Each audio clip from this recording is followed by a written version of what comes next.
Hello জয়পুরের মানুষ কেঙ্গা আছেন বারে আশা করি বেবাগাই ভালো আছেন আমিও ভালো আছি আজকে আমি যাচ্ছি তোমার ঘরে জয়পুরের সুগার মেলত যাতে যাতে একটা বোরকে আমার হুন্ডার তলে পড়বা লাগছে আমার কপাল ভালো সে তোমার হুন্ডার তলে পড়েনি কোতে কোতে আমি সিনেমেলের ভিতর ঢুকে পড়েছি মানে এরিয়ার ভিতর যে গেটটা দেখোছেন এটা আমার তুঙ্গে বানাতে হয়েছে তোমরা হয়তো বা জানেন না সে তুঙ্গে আমি কোনো এই সাইডে দেখো খালি সিনেমেলের গাড়ি আর গাড়ি এই গাড়িগুলাতে দূর দূরান্ত থেকে কুশল আসে এটে এই গাড়িগুলা বাদেও মেসি ভটভটি ট্রাকত করে কুশল আসে এটে সাইডে দেখা পাচ্ছেন একটা বট গাছ এই বট গাছের বয়স আমার দাদার চেয়েও বেশি এক কথায় আমি জন্মের পর থেকে দেখছি কত বছর বয়স জানি না দেখা পাচ্ছেন ট্রাক সিরিয়াল ধরে আছে কুশোর ভিতরে ঢোকানোর তঙ্কে খালি ট্রাক লয় আগে এটা ট্রেনত করে কুশল দিয়ে আসা হচ্ছে এটা হলো 2 নাম্বার গেট এই গেট গুলাতে খালি কুশোর ঢোকে এখন যে জায়গাটা দেখা পাচ্ছেন এই জায়গাটা সবচেয়ে ভাইরাল জায়গা এটা আমি জানি না এই জায়গা ব্যাকে আসে আমরা ছবি তোলে কোতে কোতে মূল গেটের আগটানে চলে আনো আমরা গেটটা সবসময় খোলা থাকে প্রয়োজন বাদ দিয়েও খোলা থাকে এক কথায় শীতের সময় বাদ দিয়েও গরমের সময় খোলা থাকে এই গেটটা এখন সুগার মেলত মূলত চ্যাংরা প্যাংরারা ঘুরবে আসে পেম্পিরিতে করবে আসে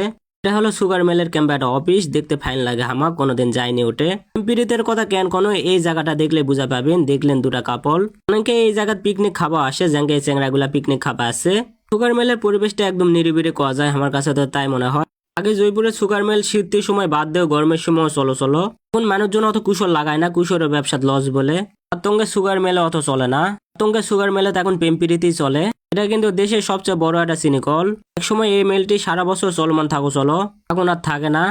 আর ভিডিওটা হলো একেবারে মজা করার তঙ্গে বানানো হয়েছে কেউ সিরিয়াস করে নেবেন না আর ভিডিওটা যদি ভালো লাগে আমার পেজত মিচ্ছানা ফলো দিও।